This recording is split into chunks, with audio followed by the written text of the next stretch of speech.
Hi family, welcome.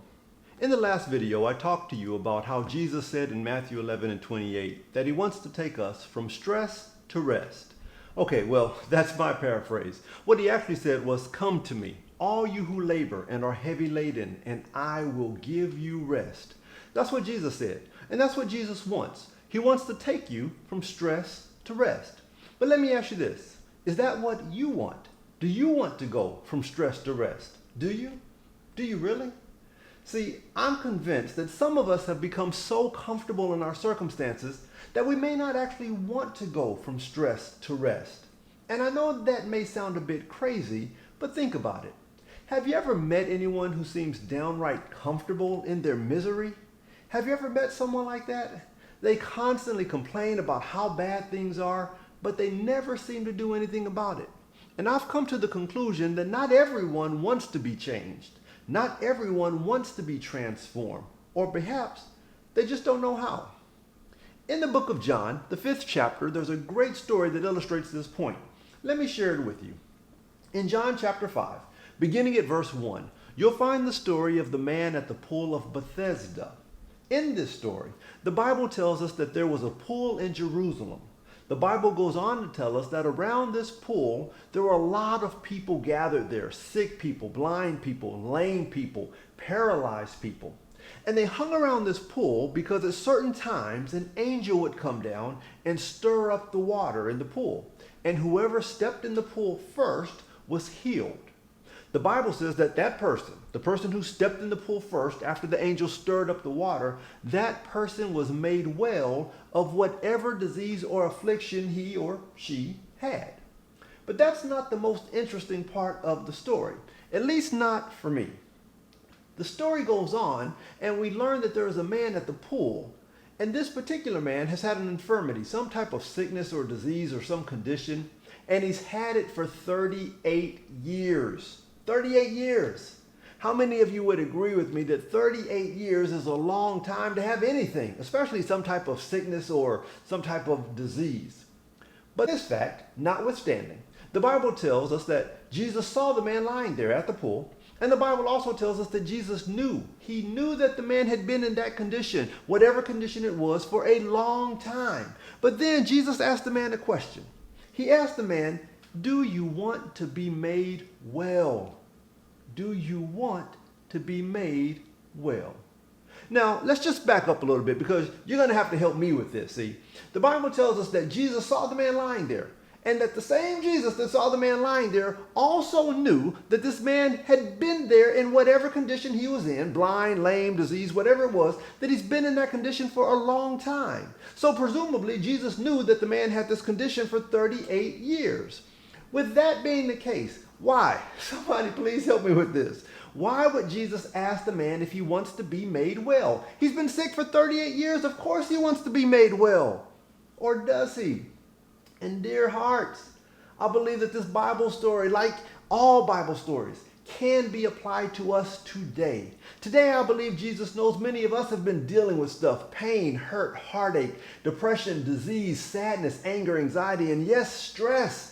And some of us, like the man at the pool of Bethesda, have been dealing with it for a long time. And I believe that Jesus asks us today the same question that he asked the man then. Hey, do you want to be made well? Do you want to be made well? But the similarities don't end there. See, Jesus asked the man a question that on its face appears quite simple. Do you want to be made well? Yes or no? But listen to the man's response. In the very next verse, after Jesus asked the question, do you want to be made well? Here's the man's response, and I quote, "Sir, I have no man to put me into the pool when the water is stirred up. But while I am coming, another steps down before me," blah, blah, blah, end quote. Okay, the blah, blah, blah was mine. Jesus didn't ask the man all that. Jesus didn't ask the man to tell him his life story. Jesus asked a simple question. Do you want to be made well? Yes, I do. No, I don't. Yes or no. That's it. That's all that was required. But no, instead of answering the question, the man did what most of us do when we respond to Jesus: offer excuses. Excuses as to why we haven't been able to do what Jesus has called us to do. But I love how Jesus responded. He didn't even acknowledge the excuses. He didn't say, now really, that's interesting. Tell me more about that, about why you haven't been able to get in the pool for 38 years. Tell me, how does that make you feel? Really?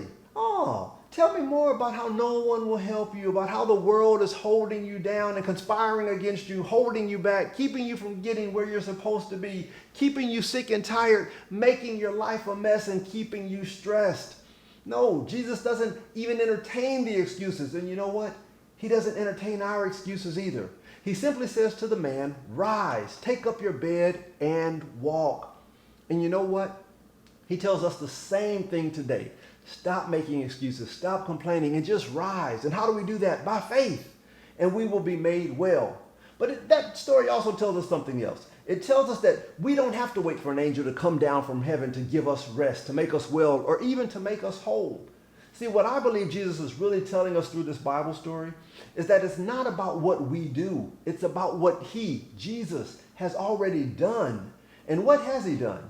He gave his life that you and I may have life, life that is full, life that is abundant, life that is overflowing, not a life of stress, but a life of rest. But something else very interesting about this story.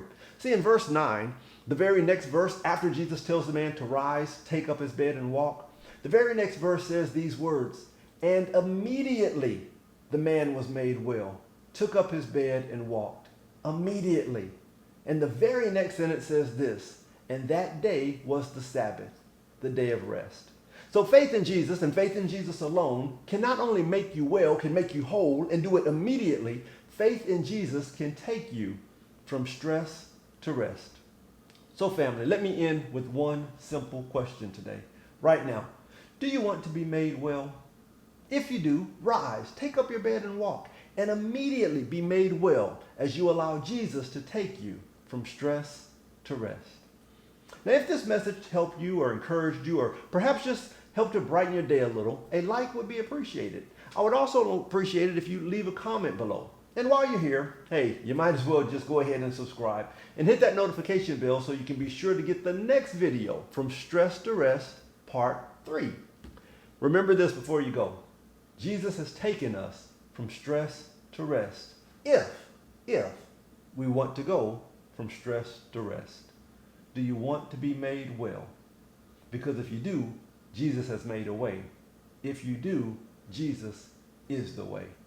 I'm Robert Forte Jr. Welcome to my YouTube channel. Until next time, be blessed, not stressed.